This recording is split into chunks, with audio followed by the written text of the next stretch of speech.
क्या आप mobile app से लोन लेने की सोच रहे हैं?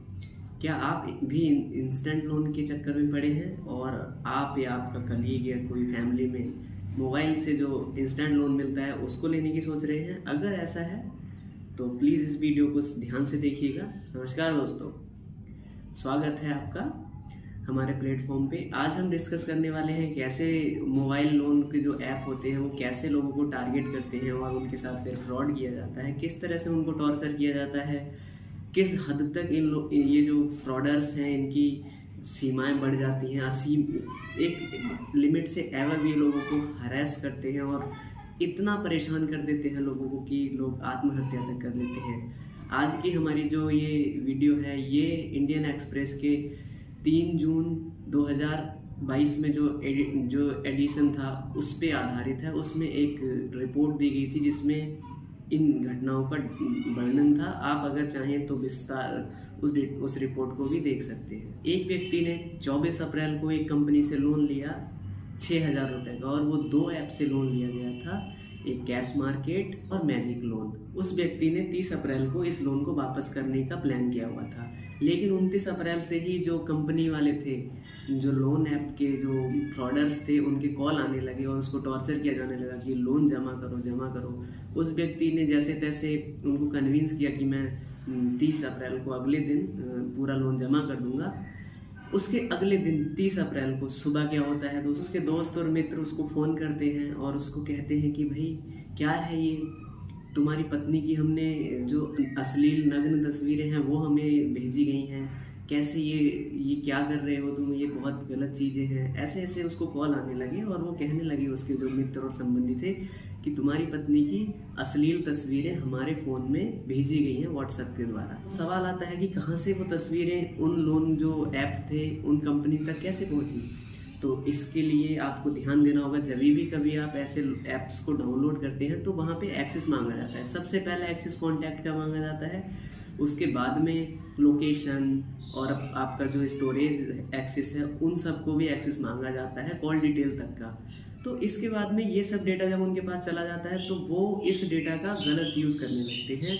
और ऐसा ही इस केस में हुआ कि वो जो व्यक्ति था उसके फ़ोन की जो फाइल्स थी उसको एक्सेस कर लिया गया और उसके जो कांटेक्ट में लोग थे, जो कांटेक्ट फ़ोन में सेव थे, उन सभी पे सेंड कर दिया गया ताकि उस व्यक्ति को जलील किया जा सके और हरास किया जा सके। इसकी शिकायत उसने पुलिस में FIR दर्ज करा के की और पुलिस जांच कर रही है। 24 वर्षीय मुंबई की एक महिला ने मुंबई पुलिस स्टेशन में FIR दर्ज करवाई, जिसमें उसने शिकायत की कि उसको 25 अलग अलग नंबर से कॉल आ रहे हैं और उससे लोन वापस करने के लिए कहा जा रहा है और उस लोन का अमाउंट 4.5 लाख रुपए बताया जा रहा है।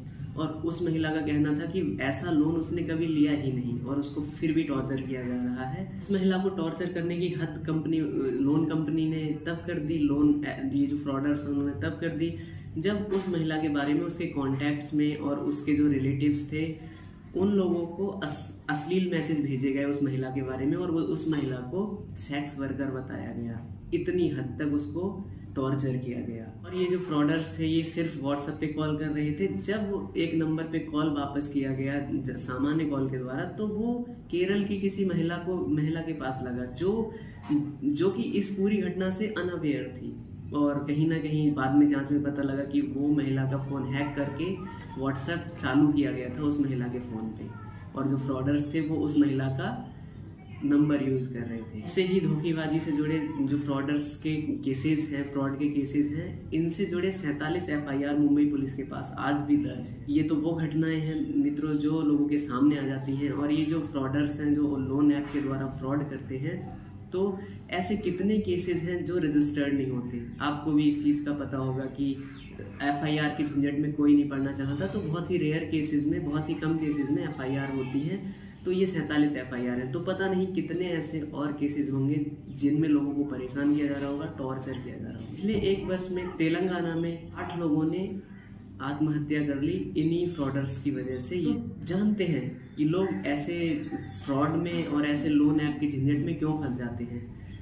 आपको याद है कि 2020 में कोविड लॉकडाउन हुआ था। कोविड की वजह से लॉकडाउन हो गए पूरी दुनिया में और लोगों की जॉब चली गई, वो बेरोजगार हो गए। दैनिक जीवन के खर्च को पूरा करने के लिए लोग इन जो ऐप थे इनके चक्कर में पड़ गए और आसानी से जब उनको ये लोन मिलने लगे तो ये बिजनेस बहुत फला फूला। उसकी इसमें बिना किसी झंझट के, बिना ज़्यादा डॉक्यूमेंटेशन के सीधे पैसा जो लोन लेने वाला है उसके खाते में ट्रांसफ़र, बैंक अकाउंट में ट्रांसफ़र कर दिया जाता है। एक्सपर्ट का कहना है कि कुछ केसेस ऐसे भी हैं जहाँ पे एक व्यक्ति ने अगर किसी ऐप से लोन लिया है तो उसने उसको वापस कर दिया, लेकिन दूसरे ऐप पे वो लोन दिखाया जा रहा है और उससे लोन वापस करने के लिए टॉर्चर किया जा रहा है व्यक्ति को। अगर आप किसी ऐप को डाउनलोड कर लेते हैं तो ये ऐप वाले तभी भी आपको टॉर्चर करने लगते हैं और फिर लोन को वापस पे करने की बात कहने लगते हैं और तरह तरह के हथकंडे अपना के आपको टॉर्चर किया जाता है और ऐसे लोन वापस पे करने को कहा जाता है जो आपने कभी लिया ही नहीं, केवल ऐप डाउनलोड करने पे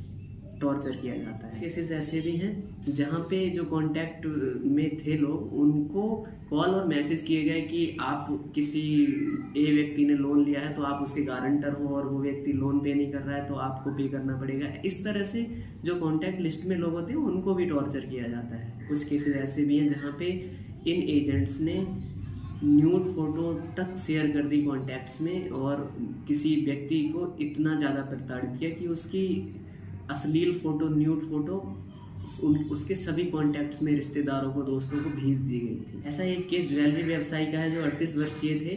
उन्होंने केवल ऐप को डाउनलोड किया था, उनके परिवार का ऐसा कहना है। उनकी मॉर्फ्ड फोटो, जो नग्न फोटो, अश्लील फोटो थी, उसको उनके कॉन्टैक्ट में शेयर कर दिया गया उनके परिवार के लोगों को और उनके मित्रों को। उस व्यक्ति ने बाद में आत्महत्या कर ली क्योंकि वो इस बेइज्जती को सहन नहीं कर सका। परिवार का कहना था कि उसने लोन नहीं लिया था, उसने केवल ऐप डाउनलोड किया था। तो ऐप डाउनलोड करने के बाद ही ये सब उस ज्वेलर व्यवसाय के साथ हुआ। ऐसी एक महिला की कहानी है जो लोन रीपे नहीं कर पाई थी तो उसको मोबाइल से तरह तरह के कॉल किए गए, भद्दी गालियाँ दी गई।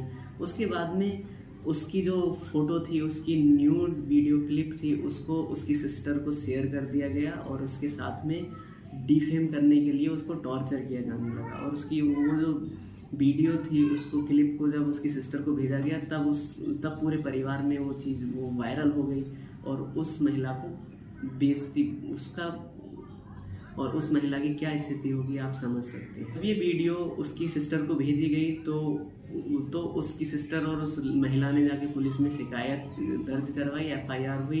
एफआईआर के बाद जब जांच की गई तो एक लड़के के पास 19 वर्षीय लड़के का नंबर निकला जो कि कर्नाटक का था और जिसका फ़ोन उस कॉल को करने के लिए प्रयोग किया गया था। लेकिन पुलिस जांच में पता लगा कि उस लड़के के फ़ोन को हैक किया गया था और उसका नंबर जो फ्रॉडर्स हैं, जो एजेंट हैं, वो प्रयोग कर रहे थे। मुंबई में एक महिला कर्मचारी का ऐसा ही एक केस है जिसने 1 लाख रुपए का लोन 10 लोन ऐप से अलग अलग तरह से लिया हुआ था। इससे 12 लाख रुपए वापस करने की मांग की जा रही थी कि अगर 12 लाख रुपए नहीं जमा किए तो जो फ्रॉडर्स हैं, जो एजेंट हैं, वो उसको डिफेम कर देंगे। ऐसी धमकियाँ उसको मिलने लगी।